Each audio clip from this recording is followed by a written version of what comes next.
Hello everyone, my name is Yuhyun Park. I'm founder of DQ Institute. Why I started this journey? I started this journey 10 years ago. Why? It was because I was a mom. 10 years ago, there was a horrible incident in Korea. 8-year-old girl was raped by a child porn addict at 8 a.m. on her way to go to school. It was a huge, disturbing, sensational incident. And at the time, I was following the news on the online newspaper. And one of major online newspaper, I saw her story and a 16-year-old girl porn advertisement on the same page. That was a time I realized that it is not about one child porn addict. It is a digital media issue, a message that we are sending to our children. And it is about your problem, my problems, and every child's problem. That's how I started 10 years ago. And 10 years ago, not many people really care about the cyber risk issue. So at the time, I actually made up my mind about the 10 years vision. We need to make global standard for child online safety that every nation, every industry have to take a heed on. And we need 3 things at the time. I made in a diary. First, we need a global standard frameworks that every nation or industry can adopt. Number 2, there should be child online program that teach about the basic digital skills. We call it digital citizenship skills that any child around the world can access to.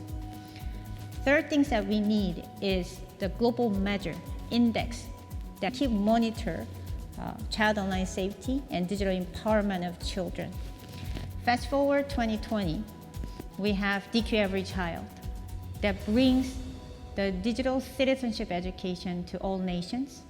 And so far, we reach out the children across 80 countries, over 1 million children. Now, we are working with the various partners to go to billion.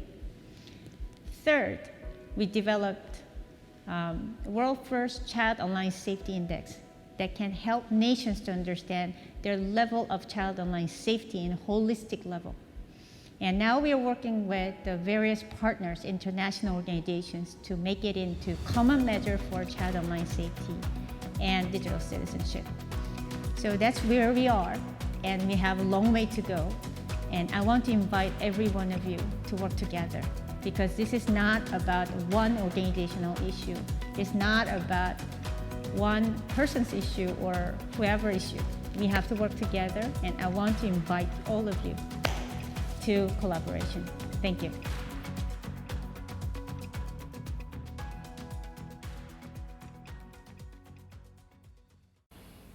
Hello, my name is Apar Gupta and I work at the Internet Freedom Foundation, which is a digital rights non-profit working in India to serve people who have active internet connections. India has more than 600 million active internet connections, and it needs to reach to a wider set of people.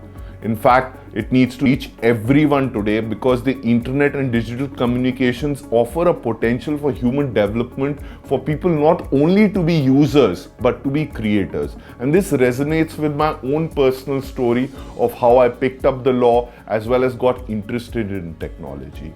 So as a young boy, I was very fond of reading, but at the same point of time, I used to spend an inordinate amount of time on video games. And coming from that level of privilege, over a period of time, I was able to develop certain skills which helped me match the transformational nature of law, which can serve others and result in real political protection in terms of their freedom of speech or privacy, but also then matching it with another transformational framework, which is technology, which allows people to reach across to large audiences, and also through their curiosity, amazement, joy, and wonder, actually discover skills as well as deepen and help them develop a level of expertise towards them.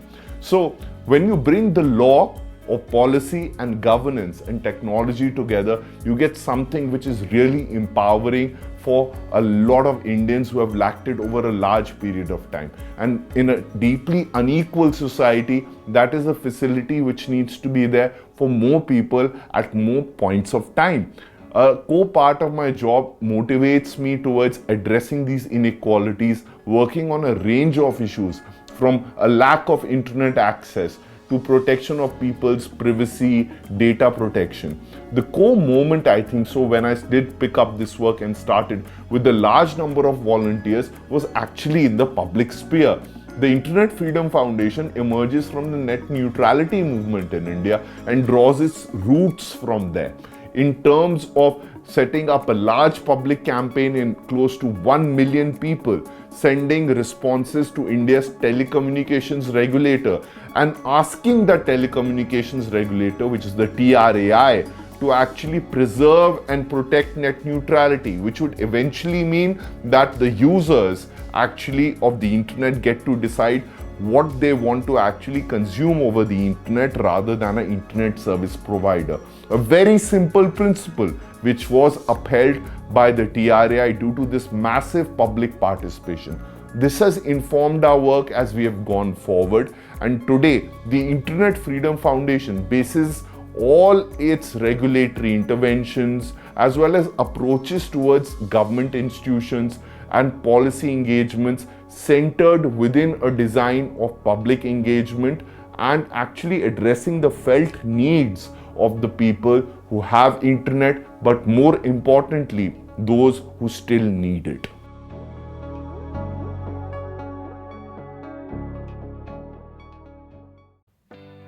I'm Stephanie Hankey. I'm the co-founder and executive director of Tactical Tech. We started Tactical Tech back in 2003 because we could see that technology was being used heavily in the business sector, but there was very few people thinking about how it could be used in civil society. And there was a real hunger and a need to learn about how technology could impact civil society and could be used effectively by nonprofits. And so through that work, we expanded over time, and through our expertise in thinking about how we demystify technology, we started to think about how this could be relevant to citizens more broadly and what kind of social, political and cultural impacts of technology we could see. We really specialize in training, learning, capacity building, helping people apply technology, think about technology and how it relates to their lives. And I think our work's important because we work on issues like critical thinking. We think about innovation in that space. How can we reach the public? How can we educate them in interesting ways? We use unusual techniques. So we, for example, might use humor, or we might use playfulness, or sometimes we're more serious. And we think about how to get people to connect to these issues. So for example, we have a touring exhibition we call the Glass Room, which enables people to firsthand explore these technologies and how they relate to their lives, and how they relate to issues they really care about. So for example, right now we have an exhibition focusing on misinformation, how it works, why it happens, and how it relates to the issues you may find relevant in your immediate and broader environment. And then we also work on digital literacy. So how can people actually think about the choices that they can make, and about their own uses of technology. So in that we help people learn about things like digital privacy and digital security that may feel otherwise a bit inaccessible, but also digital well-being. So how do people make their own informed choices about the technologies that they want to use in their daily lives? Thinking about a vision for the future, working in technology has taught me never to really try to predict the future. It never really works out how you think it's going to work out. But at the same time, we have a project called What the Future Wants, which really tries to work with young people, right the way from teenagers up to young adults, helping them think about the digital environment that they inhabit, so the way that they use technology now, but also the one that they will inherit, so the way in which technology will change the way society works for the future generations, and how do they have a part in that process. It may seem overwhelming to think about technology in the context of people's work, especially when it's not something you know very much about. But in my view, there's always a way in which technology is relevant to what you're doing these days, and everybody has a reason to care about these issues. And what we really need is a way for us in the future to design technologies and to build technologies in a way that fits with the kinds of societies that we want to live in.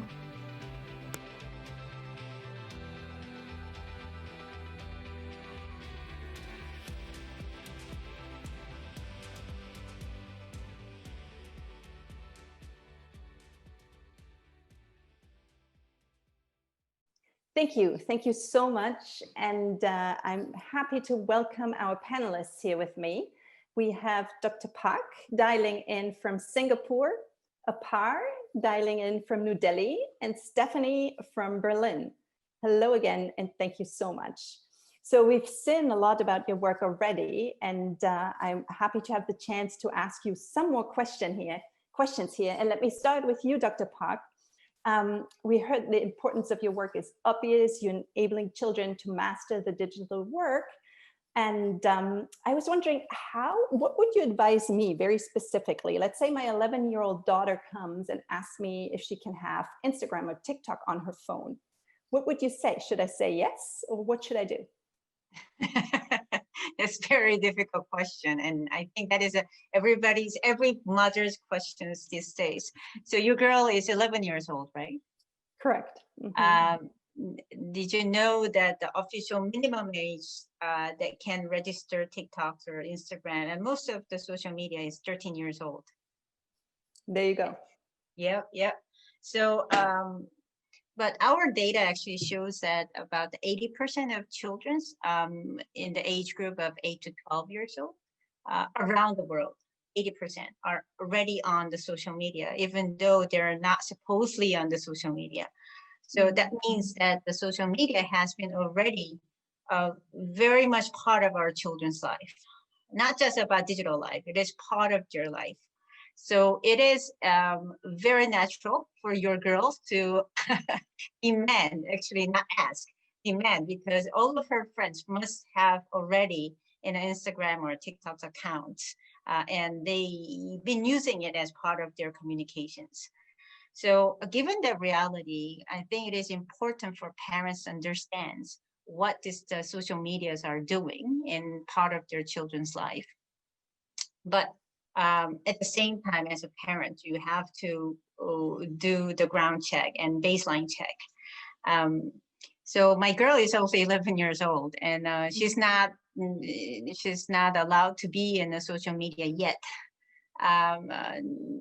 But at the same time, I demand her to get the DQ score, which we developed, minimum 115 as a score across all 8 dimensions that we emphasize as a basic digital life skills.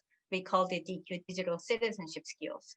So what does it mean is that doesn't mean that children will be free from any cyber risk. It doesn't mean in that way.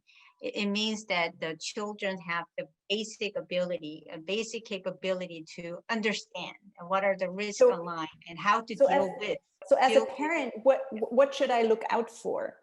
What would you say? What are the important indicators you should watch out for as a parent? I think I usually say 3 things. So one is that there are cyber risks that are very real. That doesn't mean that children are dangerous or they will have a harm. But a risk means risk. Cyberbullying, game addictions, social media addictions, fake news, privacy invasions, all these issues are real. Online predators are there. When you look at the percentage, as I shared in the previous conversations, 60% of 8 to 12 years old across the world have exposed at least one cyber risk. So that means this is real. So that's the first thing that the parents have to know. A lot of parents are not really understanding there is anything can be wrong in the social media, just like you're having conversation with your neighbor. It is not like that. So that's number one. But number two, but at the same time, as I shared in the previously, children are on the social media, and this is a basic communication tools. So be empathetic and then tell them that it is natural for them to have those means of communications. But number 3 is most important. They need to actually have a capability to understand how to minimize the risk and maximize the potential. So that's what the DQ is all about. As a parent, there are so many parenting tips and tools that children's they can help guide their children to be safe, but at the same time, to productive and creative in using social media. So there are a lot. So I cannot really say A, B, C, D, E, but parents have to be proactive in helping children to learn about these skills At the same time, parents have to understand what are the boundaries they need to have. So number one, they're not supposed to be on the social media until 13. So that is the official guideline. But at the same time, that doesn't mean that children are not there. Yeah. Yeah. Thank you. That is very helpful. And Dr. Park, so when you see look from your perspective at the different groups that are interacting with children, parents, teachers, but then there's also sort of policymakers. Where do you think, what is for you the most important group in order to ensure children master their DQ?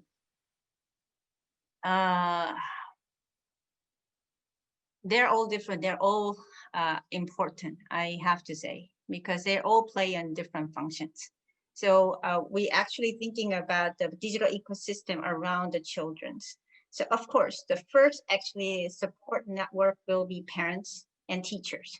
But unfortunately, because of generation gap and digital gap, parents, of course, needs to be in the front line of the children's interactions with the digital media.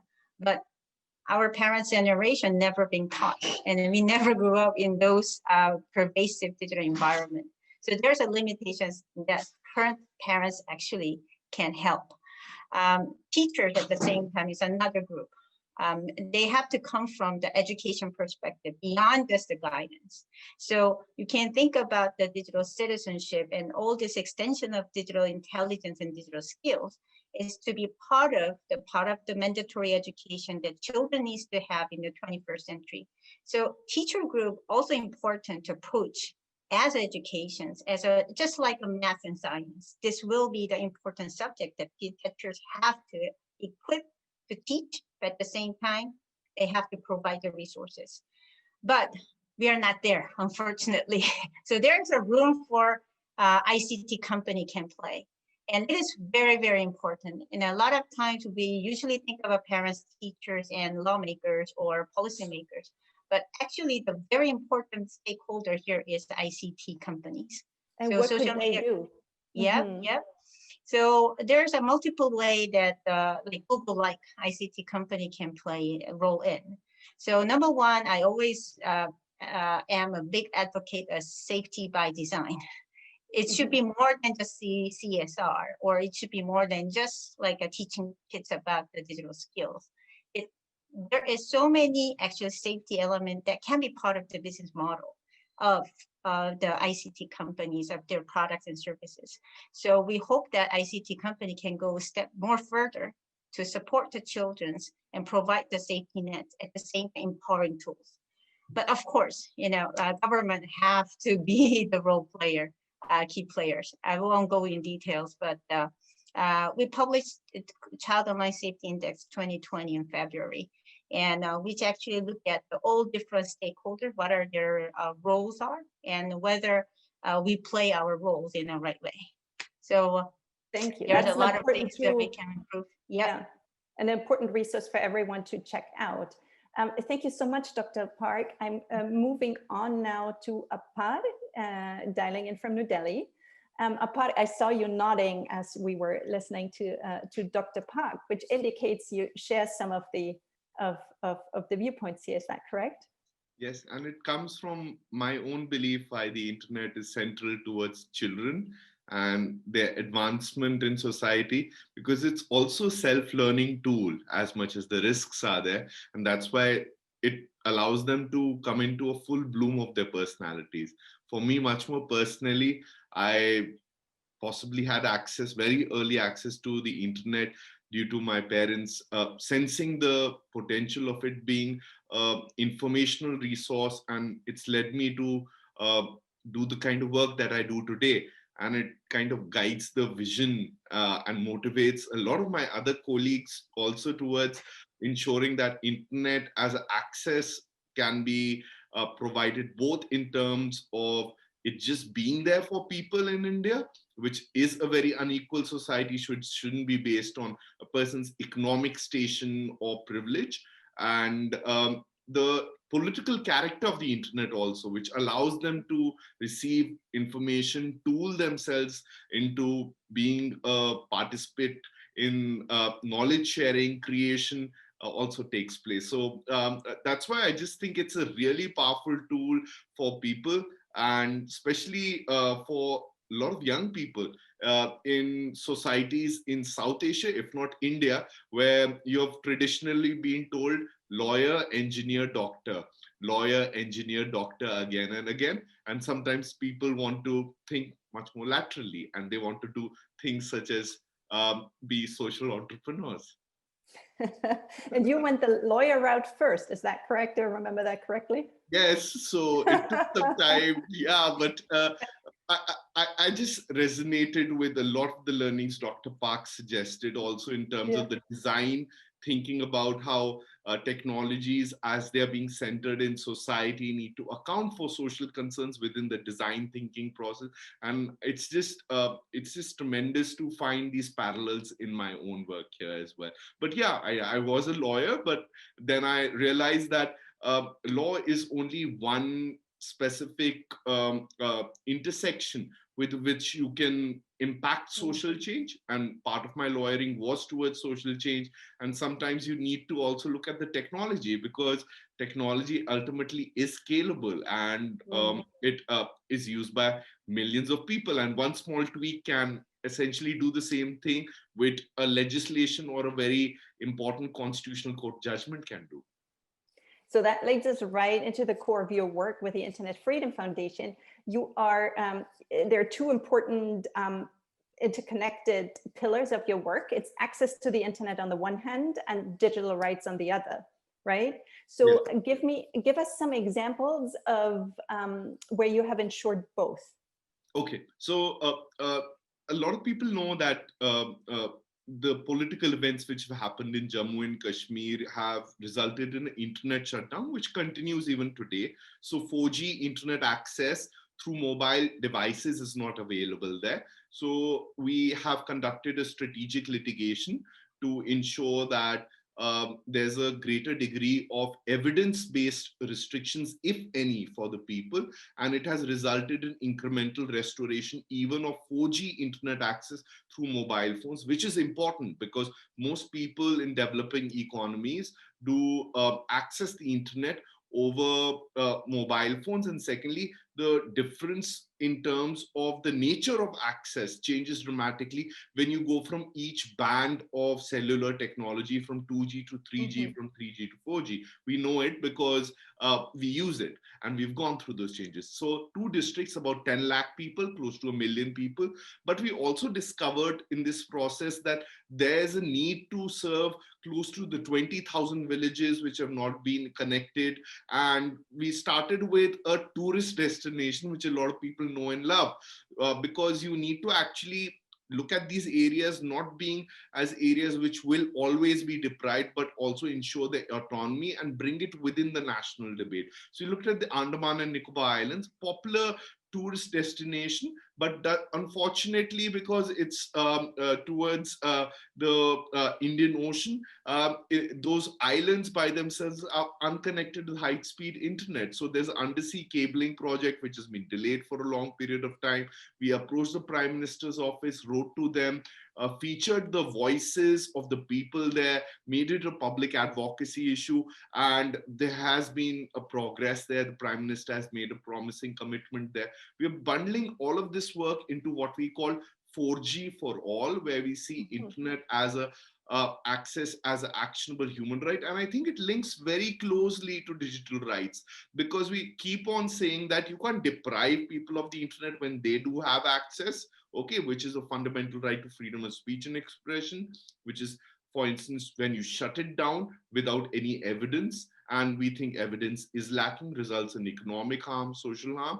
But at the same point in time, you need to provide it to people who don't have it. And I think there's such a beautiful complement between both of them, because it results in empowering people and making sure that they can be creators. They can also hopefully be social entrepreneurs. And I think everyone is, when they do get access to the internet, they find some way or the other of making sure that their lives, from their businesses to their personal lives, connect through it. And I think that's something very beautiful about digital technology, as much as the risks are there. And I think safety is an important area, but I do think they need this access to begin with.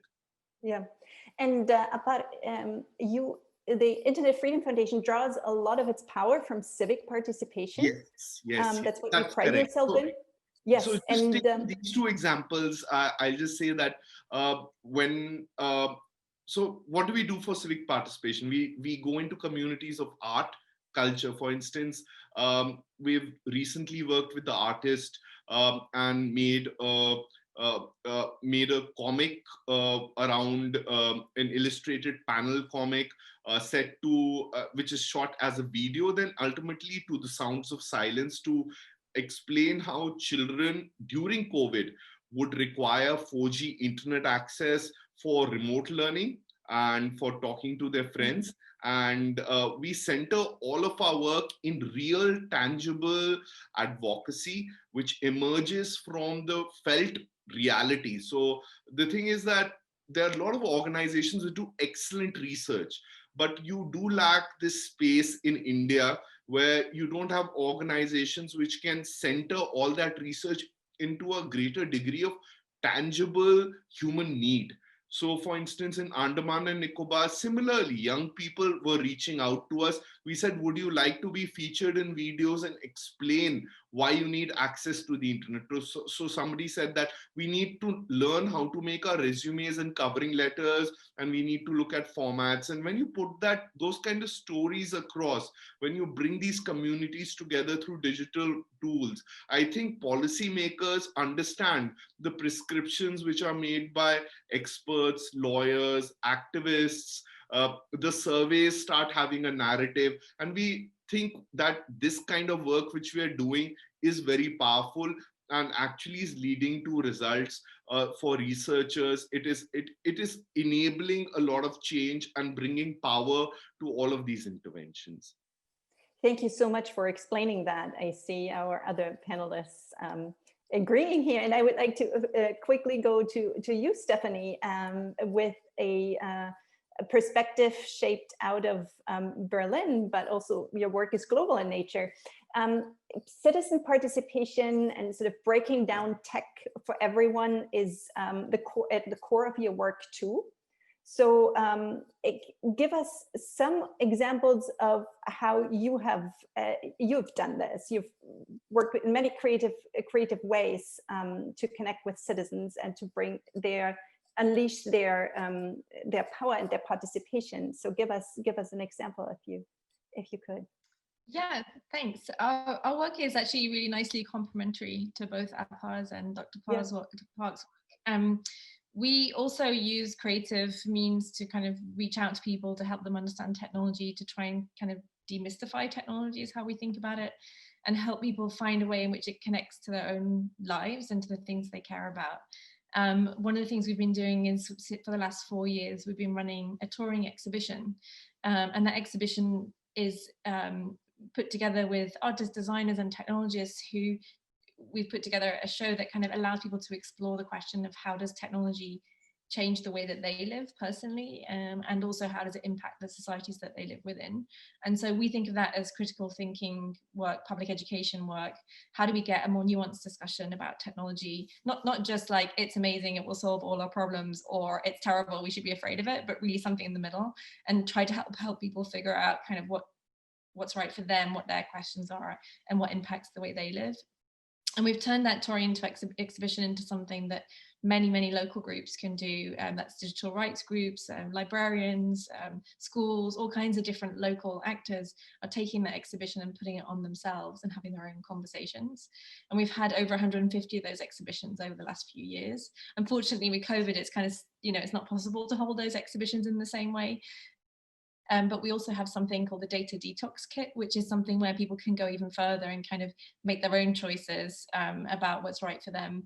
It's very much about being a bit more hands-on there, like what can they do when they're using technology to use it in the way they want to? How can they make sure that they're making good choices based on their own needs?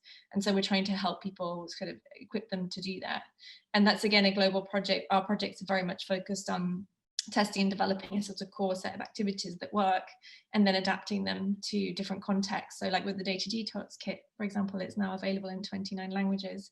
So we're really interested in working with local groups and helping them scale up the work within their own context and add and change the content depending on what they need. Very impressive.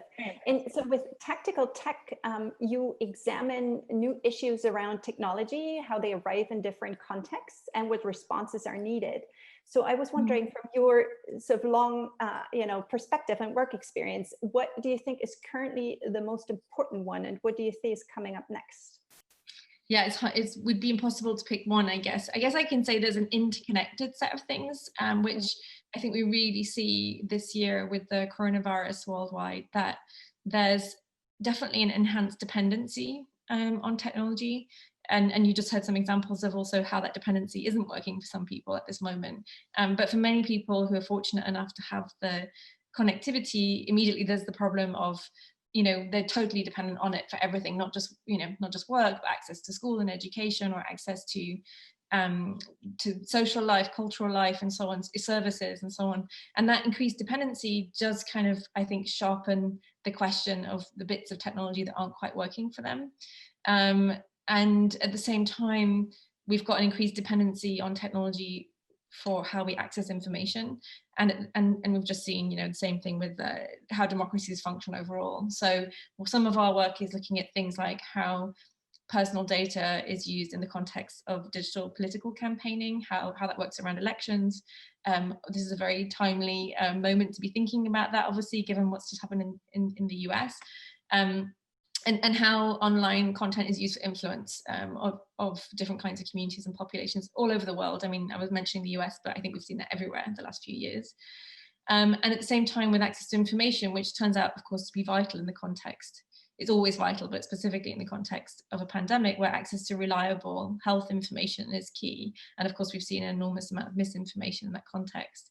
So I think that this kind of crossover of dependency on technology, not just for individuals to access information and to take part in society, but actually also for how governments are responding to the pandemic. We've seen that be really positive. We've seen, the amount of data collected be extremely important for different kinds of contexts, but we've also seen a lot of what one might think of as like very quick moves towards technology that were not necessarily wisely deployed. And then the same goes for technologies that are a bit overstretching. I think you see a lot of, like, for example, surveillance-based technologies being used, which in some cases has been welcome, but in other cases has maybe been unnecessary or not proven to work so well. So I guess I'm saying lots of things, but they're all connected to what's come up, what's come really to the surface in the context of the pandemic. And I would say they're not necessarily new issues. They've been there all the time, but they've just become much more obvious and much more poignant, I think. And I think we'll see next year lots of initiatives and organizations kind of coming up and dealing with some of those challenges. So it's like the tension between agency and privacy on the one hand, and then surveillance and monitoring on the other, right? Yeah, exactly. And control, I would say. I mean, like when I was talking about challenges people are having with dependency, I mean, we may use these tools, but all the tools that we're using, we're basically, the value of them is our data. And so we don't really have many choices. We have a couple of really good tools that work really well, but there's only one business model. And if we're not comfortable, for example, using those tools or giving away our data in that context, we don't really have many other options. And I think that's something that's going to become a major issue. I mean, Dr. Park was talking about children, Instagram being a perfect example, TikTok, WhatsApp, and so on. They're the very, very powerful tools that actually shape the way people live, but we don't have much choice. We can't really opt out of them, because if we opt out, then we're not taking part in the conversation. So I think that we've reached a point with technology adaptation, although of course many people still don't have enough access. Regardless, WhatsApp has billions of users, so it does have an enormous impact on such a huge part of the planet that we can't just kind of be happy with all the tools we have. Some of them are not really working the way we need them to. Yeah. I see, our other panelists nodding again. So Apar, do you have any, let's put it that way, from what you heard each other say, I want to give each of you the opportunity to mention an aspect or elaborate on something, or throw in a perhaps slightly different view, and comment on what you just heard. So firstly, I greatly admire Tactical Tech's work, and inspirational just in terms of also informing our own work. So just to say that when somebody thinks about tangibility in terms of demonstrating data side harms or data side interactions, okay, because the argument has always conventionally been that it's intangible, so we don't see it, so we don't know what's happening. I think that's really, really powerful. And I think more people need to become aware of it. So that's another point of civic education. I think India specifically is right now debating a data protection bill. I think parts of Europe have already do have it. So I think what Stephanie's core message is again centered in the larger theme of this conference about technology and humanity. And I think that's what's becoming very clear, because technology has having such a core enabling function. It needs to now moderate itself rather than just being focused towards technology development for the sake of technology development, to factoring in much more, and sorry, this is where the lawyer comes out, much more constitutional vision of how societies were structured, where people debated and deliberated for long periods of time, that how should we as a society function together when we disagree with each other, etc. And it should be on basic principles of individual liberty, social welfare. And these choices were made, I think, so much more broadly across so many countries which are following a democratic pattern. And I think technology will also start centering those values more and more. And I'm in large agreements with what Stephanie is saying. The only perspective I would like to add is it's the impacts quite often which are felt in the United States or in Europe, they're much more severe in countries which may lack rule of law systems. And this is why it's important for the technology designers to, in fact, account for this and make choices in advance, where the features by itself can be privacy and safety and security preserving. Thank you, Apar. Very, very important. And so important. This is why we're so proud that this summit is actually taking place in Singapore. Well, globally, but we are hearing many, many voices from Asia. That makes it so important. Dr. Park, sorry, I was interrupting you. No. I am very glad to hear about both Apar and Stephanie's point of view, which I'm completely 100% aligned with both of you's view. One of the things that I want to point out is that I'm actually trained as a data scientist. So I'm coming from the much geeky side of the world. And I am being a bit cautious about the statement of the data being new oils. So not recent, after COVID, there's a huge rush toward the digitizations and AI technology, and which is fundamentally with the basis of the statement of data being oil, and which is a huge rush toward to digitization in current education's not technology ecosystem. But if you think about more fundamentally, AI actually the biggest resources commodity is coming from the personal data. And how much control the individual can have is as a privacy, their data right and fundamental human right to keep their control over the data is quite limited.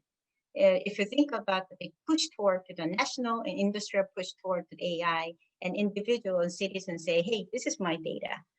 Is actually two different parts. Of course, we need to find the common ground that can have the fair balance. But currently, the conceptual-wise, there is a bit of contradictions going on.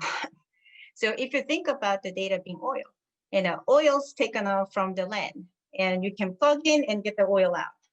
But data from the human being, and is it okay for you to get plugged in and your data sucked out, right? And when we hear the AI being pushed, we really don't think of it as my problem. But actually, this is how it works in the whole mechanism. So convenience, privacy, and the AI, and all intertwined as part of our life. So as Apar say, it is not something very visible out there. It is actually happening in digital world. So the problem is that many actually people's conscience about this this intertwinedness of different components of the national push for digitizations, industry exponential growth, quantum computing, and all this, and my right and my education and my children's safety. So this is today's world.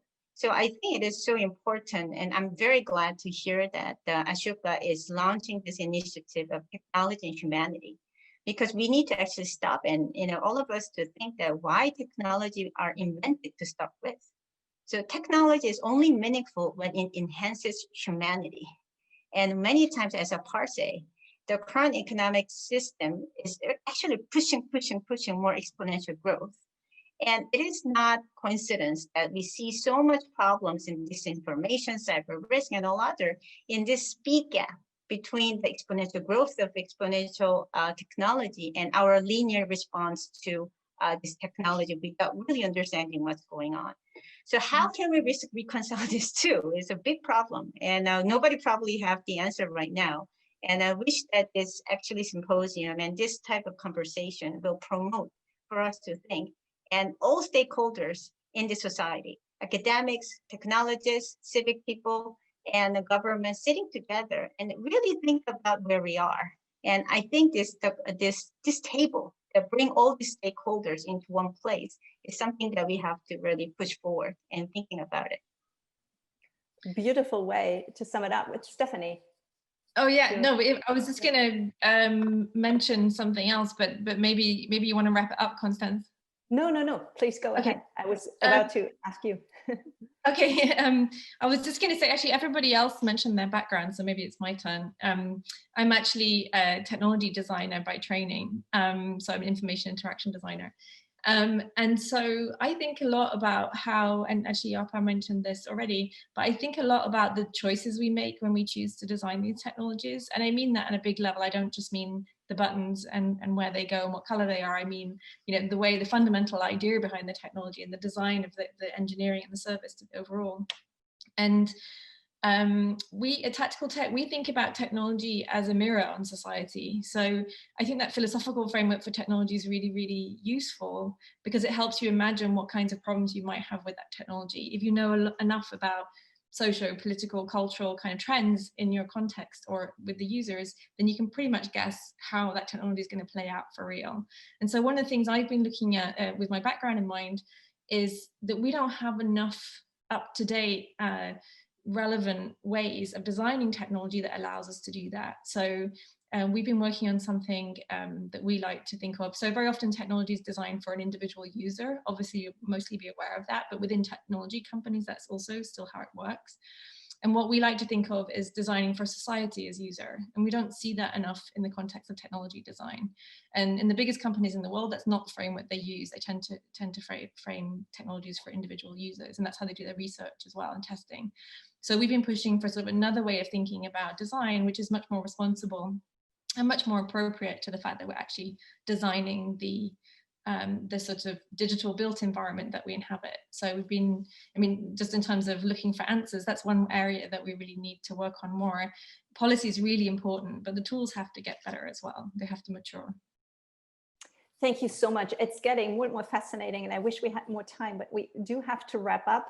But what I'm hearing from all of you, from your different perspectives, is that the common quest is how do we ensure that technology is humanity-centered, which respects the individual, but also looks at the collective, and how do we make sure that technology brings out the best in us and not the worst, which is what your work is all about and what the summit is all about.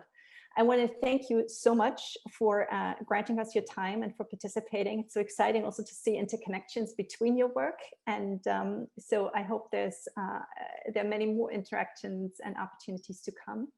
I wish everyone who is listening in more inspirations and a beautiful and successful summit. Thank you so much, everyone, and goodbye.